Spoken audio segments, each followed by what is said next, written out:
Okay, welcome to part two. Hopefully, hopefully you continued and because we're right in the middle. So I hope you came straight over from watching part one.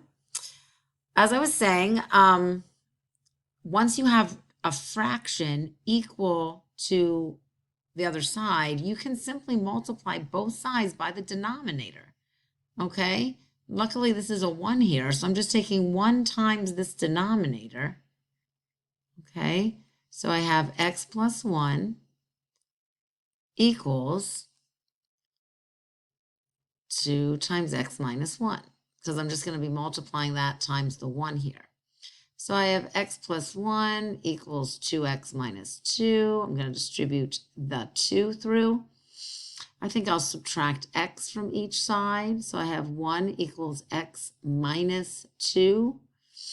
Okay, I subtracted x from 2x, and then I'll add 2 to both sides, and it looks like x is 3. Okay, sorry for the sloppiness, guys. As I put 3 in for x here, 3 minus 1 is 2, so I have a half plus a half. Yep, that equals 1. So I'm pretty confident that 3 is the answer to that one. Okay? All right, so you can rewatch that if you're a little confused with that part, but and we'll be practicing these, don't worry. Here I have a similar situation, but I don't know if you noticed that the denominator is the same here and here. Okay, so this is just an idea. I'm going to take this whole term and just subtract it over to the left side.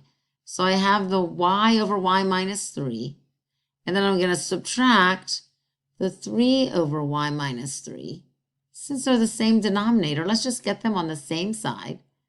I'm also going to subtract this 3 over here. So now I have a negative 3 over there. Just kind of manipulating the equation so that I have these terms with the same denominator on the same side. Okay? So once I have the same denominator, I'm just going to take y minus 3 and put that over y minus 3 equals negative 3. And then I'll do a similar thing as I did over there where I multiplied the bottom to the other side. So I'm going to multiply this y minus 3 times the negative 3. Okay, so that gives me y minus 3, which was this numerator, equals negative 3 times y minus 3. All right, and then we'll distribute that through. Let's just hit a new page here. Okay, so I have y minus 3 equals negative 3 times y minus 3. Nope. Oopsies, I don't even want to do that. Okay, new page. Y minus 3 equals negative 3 times y minus 3. I'm going to distribute the negative 3 through. Y minus 3 equals negative 3y plus 9. I might add 3y to the other side. I get 4y minus 3 equals 9. I'm going to add 3 and get that 4y equals 12. So it looks like y equals 3 when I divide by 4. However, let's be careful. We have a denominator here. Okay, and you might have noticed this before, even when I was here. Okay, if I put 3, I just said that the answer was 3. Well, when I try to substitute it back in, that gives me a big fat 0 that I'm dividing by. You cannot divide by 0. Ask Google, she'll tell you. Okay, so we cannot divide by 0. So the answer here is no solution. Okay. This is an inconsistent equation. Sometimes they say that. It's inconsistent. There's no solution to this. No real number works. I probably could have seen that right here because y minus 3 over y minus 3 is the same thing. If I have the same thing in the numerator and denominator, that's just 1. So I have 1 equals negative 3. No, it doesn't. No solution. But I wanted to go the whole way and have you see it, see it this way. All right. So let's take this situation where it's not so easy to see the common denominator, is it?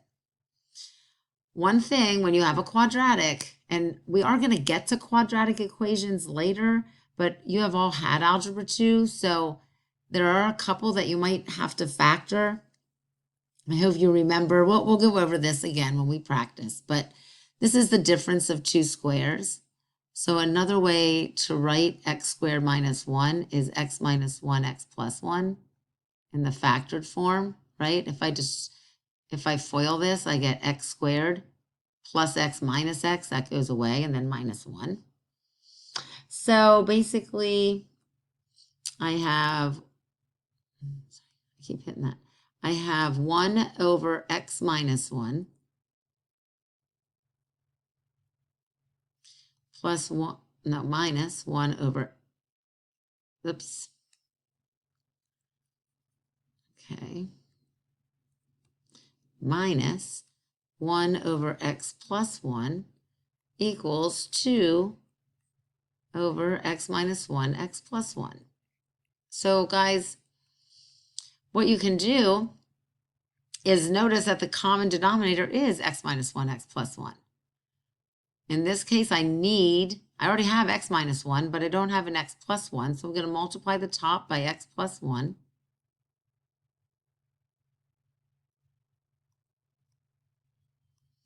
I'm going to multiply this by x minus 1.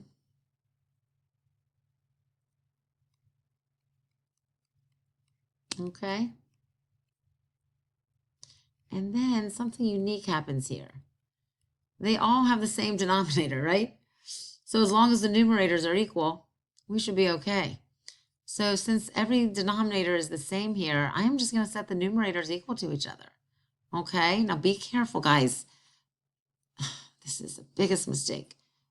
I'm subtracting this. There were no parentheses because the grouping symbol of the dividing bar implies it, but a lot of people will just write minus x minus 1, where it should be minus x plus 1. Okay, so I have x plus 1 minus x plus 1 equals 2. X minus x goes away. I have 2 equals 2. No kidding. 2 does always equal 2. So I want to write all real numbers for this answer, but I can't. I have to write all real numbers except, what can x be, guys? 1 or negative 1, right? Okay, so be careful. We can't just blindly say all real numbers when we have rational equations. Okay, please be careful with those.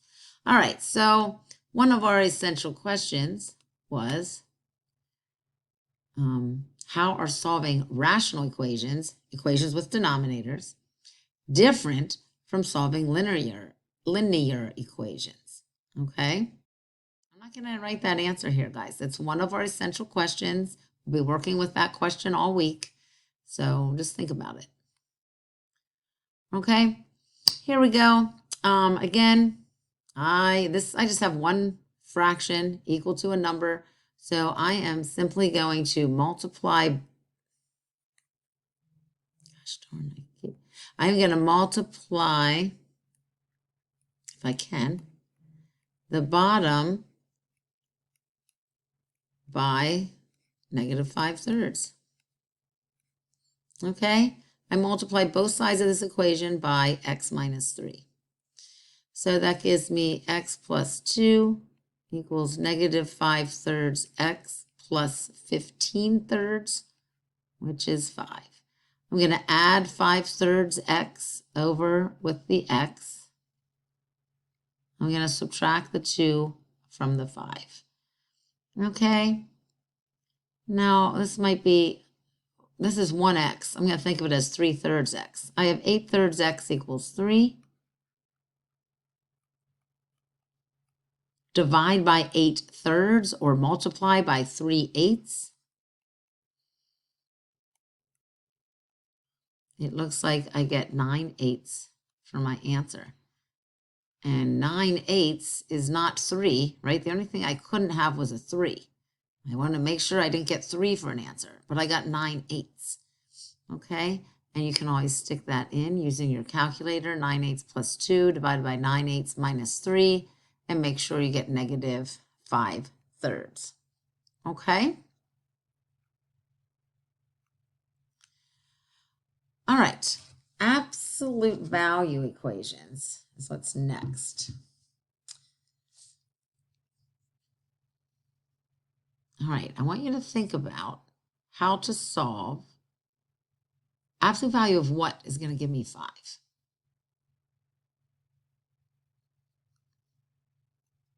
Absolute value of 5 gives me 5. Absolute value of negative 5 gives me 5, right? So the answer to this equation is that x is either equal to 5 or x equals negative 5, right? Absolute value of 5 is 5. Absolute value of negative 5 is 5. So that's how we solve absolute value equations. We have to set up 2 cases. Whatever is in the absolute value, this stuff, is either going to equal 5 or this stuff in the absolute value is going to equal negative 5. I have to solve 2 different equations because there could be 2 different things in the absolute value. All right? So I would add 4. I get 2x equals 9. Divide by 2. X is 9/2 or 4.5. Here I would add 4. 2x is negative 1. So x is negative 1/2. 2 answers. Not just 1, 2 answers. Now I can't start doing this setting up 2 equations until I have the absolute value by itself. Okay? All by itself. Sorry. Ooh, went crazy there. Okay. So I'm going to have to subtract 2. 3 times the absolute value of x minus 6 equals 3. Divide both sides by 3. Absolute value of x minus 6 equals 1. Now I can set up 2 equations. Isolate the absolute value first. X minus 6 might equal 1, or x minus 6 might equal negative 1. Solve both those by adding 6. If I add 6 to 1, I get x equals 7. If I add 6 to negative 1, I get x equals 5. Those are the 2 answers, either 5 or 7. Let's see, 5 minus 6 is negative 1. Absolute value of negative 1 is 1. 3 times 1 is 3, plus 2 is 5. Yep. Put 7 in. 7 minus 6 is 1. Absolute value of 1 is 1. 1 times 3 is 3. 3 plus 2 is 5. Okay, so we get 2 answers with absolute value equations. Trying these, again, I have to isolate. I cannot start until I subtract 6. This is telling me that I'm going to take the absolute value of something that's going to equal a negative. Nope, never going to happen. No solution. Be careful. Don't set that up as once equal to positive, once equal to negative. You can't have the absolute value of something turn out to be negative 5.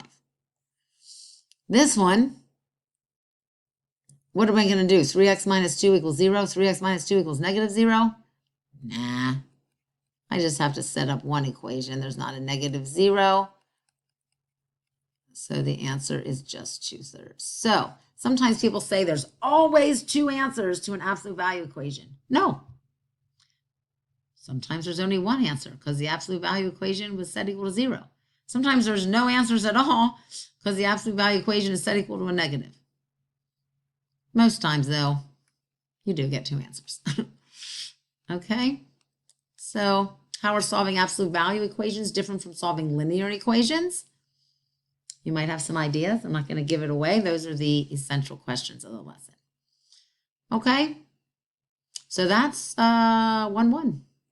All right, we'll get working on some of the online assessments, or save for if you're coming to school tomorrow. If you're in group whatever that we have school, I'll see you there. We'll practice. Okay, bye.